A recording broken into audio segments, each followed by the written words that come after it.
नमस्कार दोस्तों, मैं प्रवीण कुमार आपके अपने दक्ष कंपटीशन चैनल में सभी दोस्तों का स्वागत करता हूं। दोस्तों, हमारे प्रदेश में यूपी में और सारी परीक्षाएं जो हैं वो बढ़ा दी गई हैं, नवंबर दिसंबर तक होंगी जा कर के। तो आप पढ़ते रहिए, तैयारी करते रहिए। और भी बहुत सारी वैकेंसी आने वाली हैं जिनकी परीक्षाएं भी अगले साल या इस साल के अंत तक हो सकती हैं।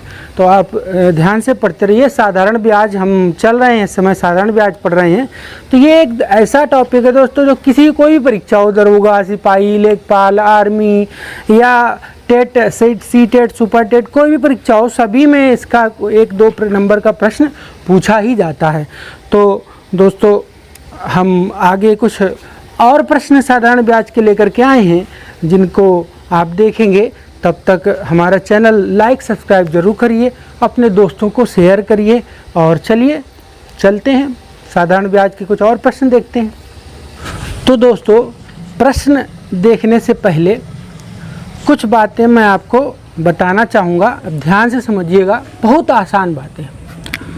यदि साधारण ब्याज में प्रश्न कह रहा है, साधारण ब्याज में प्रश्न कह रहा है कि कोई धन स्वयं का मान लेते हैं, कुछ भी कह रहा है कि 10 गुना हो जाएगा, 20 गुना हो जाएगा, कुछ भी कह रहा है जैसे प्रश्न कह रहा है कि 10 गुना हो जाएगा। अगर ये कहता है कि 10 गुना हो जाएगा तो बहुत आसान होता है इसको हल करना। 10 गुना हो जाएगा कह रहा है तो हम क्या करेंगे, हम सीधा लिखते हैं यहाँ पर T1 बटे लिख देते हैं T2, यानी पहला समय बटे दूसरा समय, बराबर लिख देते हैं यहाँ लिख देंगे N1 और बटे लिख देंगे N2, यानी पहला गुना बटे दूसरा गुना। बस इसको हम हल कर देंगे और यहाँ हम कर देंगे -1 और तिर्यक गुणा करा देंगे। इसका उत्तर आसानी से आ जाता है। अब दूसरी बात दोस्तों, आपको क्या याद रखनी है कि अगर प्रश्न ये कह रहा है कि कोई धन स्वयं का मान लेते हैं, कह रहा है कि 10 गुना ब्याज देगा, 10 गुना ब्याज देगा। अगर ये कह रहा है, ये कंडीशन है। देखिए यहाँ कह रहा है 10 गुना, स्वयं का 10 गुना हो जाएगा मतलब मिश्रधन बन जाएगा। और यहाँ कह रहा है कि स्वयं का 10 गुना ब्याज देगा, मिश्रधन नहीं बनेगा। तो दोनों में अंतर है। तो अगर ये कंडीशन है प्रश्न की तो हम उसको कैसे कर सकते हैं। तो हम यहाँ जैसे हमें दर निकालनी है या कुछ भी निकालना है तो दर निकालनी रहेगी, तो R2 यानी दूसरी दर निकालनी रहेगी। तो दूसरी दर निकालनी रहेगी तो आप क्या लिखेंगे, N2 और बटे लिख देंगे N1 इंटू, आप दूसरी दर निकालेंगे तो पहली दर आपको हमेशा दे दी जाएगी। ये आपको करना है। या फिर यहाँ पर पूछा जा सकता है R1, तो R1 अगर कहेगा तो R2 को यहाँ ट्रांसफ़र कर देंगे, यानी N2 और बटे N1 इंटू R2, ये भी हम कर सकते हैं। या फिर हमें यहाँ क्या बताना हो सकता है, समय बताना हो सकता है। तो T1 बराबर क्या लिख देंगे हम, यहाँ लिख देंगे दोस्तों N2 और बटे N1 इंटू T2। या T2 बताना होगा तो N2 और बटे N1 और इंटू क्या लिख देंगे यहाँ T1। इस तरीके से हम आसानी से अपने प्रश्नों को कर सकते हैं, कोई समस्याएं हमें होने वाली नहीं है। या फिर n बताना हो सकता है, गुना बताना हो सकता है दोस्तों, तो क्या लिख देंगे N2 बराबर, अब यहाँ कुछ भी दिया हो सकता है, जैसे R2 दिया होगा तो R2 बटे R1 और इंटू N1 ये कर देंगे। या N2 को हम ऐसे भी ज्ञात कर सकते हैं कि यहाँ T2 दिया हो, टाइम दिया होगा, समय दिया होगा, तो बटे T1 इंटू N1 ऐसा भी कर सकते हैं। तो हम किसी भी कंडीशन से जो पूछा जाएगा उसको बाहर करके अपने प्रश्न को आसानी से लगा सकते हैं। तो ये 2 फार्मूले आपको याद रखने हैं। उन्हीं 2 फार्मूलों से ही ये फार्मूले बने हुए हैं। पहला फार्मूला जो हमने आपको बताया कि गुना हो जाएगा, और दूसरा सिस्टम था कि गुना ब्याज देगा। तो इस तरीके से आसानी से आप इस दोनों कंडीशन को याद रखिए और सभी प्रश्न आपके बनेंगे। तो चलते हैं, देखते हैं प्रश्न। तो अब देखिए क्या कहा गया है। कह रहा है एक धन किसी दर से 5 वर्ष में 4 गुना ब्याज देता है। ये कहा गया है कि 4 गुना ब्याज देता है। तो उसी दर से कितने समय में, कह रहा कितने समय में, यानी ये आपको यहाँ क्या बताना है, समय बताना है। कितने समय में स्वयं का 8 गुना ब्याज देगा। 8 गुना ब्याज देगा, ये आपसे कहा गया है। तो अब आप ऐसे कंडीशन में जहाँ पर ये सारी चीज़ें आपको दे दी जाती हैं, ऐसी कंडीशन में आप क्या करेंगे, क्या करेंगे, समय बताना है। अब देखिए ये आपको समय मालूम है, यानी ये आप पहला समय था, हमने T1 कर लिया, ये समय आपको बताना है, यानी ये दूसरा वाला है तो T2 बताना है। ये आपका 4 गुना, तो ये आपका क्या था, N1 था, और ये आपका 8 गुना है, यानी ये आपका क्या दिया है, N2 दिया है। तो अब आपका फार्मूला बन जाता है, यहाँ पर क्या बताना है, T2। तो हम यहाँ लिखेंगे T2 बराबर क्या लिख देंगे, N2 और बटे लिख देंगे N1 और इंटू लिख देंगे T1। बस ये हम दोस्तों कर देंगे और आसानी से हमें प्रश्न का उत्तर पता चल जाएगा। तो चलिए कर लेते हैं इस प्रश्न को। तो सब कुछ बहुत आसान है और बहुत आसानी से हम इसको कर लेंगे। तो अब देखिए हमें बताना है T2, तो हम क्या लिखेंगे, T2 बराबर N2 देखो कितना है आपका 8 गुना, तो यहाँ लिख देंगे 8 बटे क्या लिखना है, N1 कितना है आपका 4 गुना, तो यहाँ लिख देंगे बटे 4 इंटू T1 कितना है आपका 5 वर्ष, तो यहाँ 5, 4 दूनी 8 और 5 दूनी 10, यानी कितने वर्षों में दोस्तों हो गया, 10 वर्षों में। तो कितना आसान था, कितनी आसानी से हमने इस प्रश्न को कर लिया है। तो चलिए दोस्तों देखते हैं फिर हम अगले अपने प्रश्न को, उसमें हमसे क्या कहा गया है और उसको हम कैसे कर सकते हैं।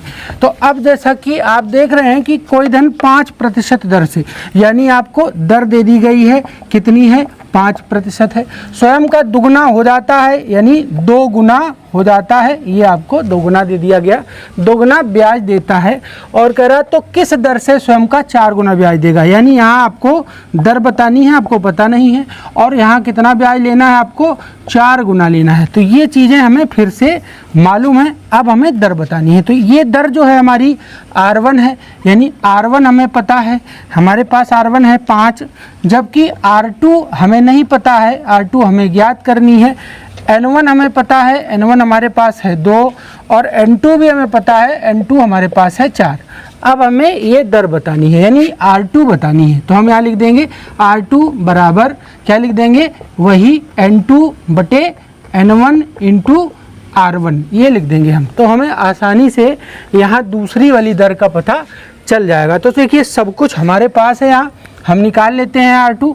तो R2 बराबर देखिए N1 N2 कितना है 4 बटे N1 कितना है 2 इंटू अब R1 कितना है 5, तो 2 से 2 दूनी 4, ये कट गया, 5 दूनी 10, यानी जो हमारी दर थी दूसरी वाली वो कितनी थी दोस्तों, 10% थी।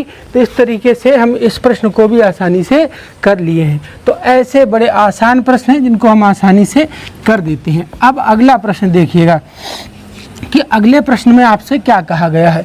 तो अगला प्रश्न है, कह रहा है कोई धन 20 वर्ष में। अब यहाँ देखिए 20 वर्ष आपको समय दिया गया है, कह रहा है 20 वर्ष में 7 गुना हो जाता है, 7 गुना हो जाता है। तो कितने वर्षों में 13 गुना हो जाएगा, कितने वर्षों में कितना हो जाएगा, 13 गुना हो जाएगा, ये आपसे कहा गया। तो जैसा कहा गया है, जैसा लिखा आपने वैसा ही सीधा कर दीजिए।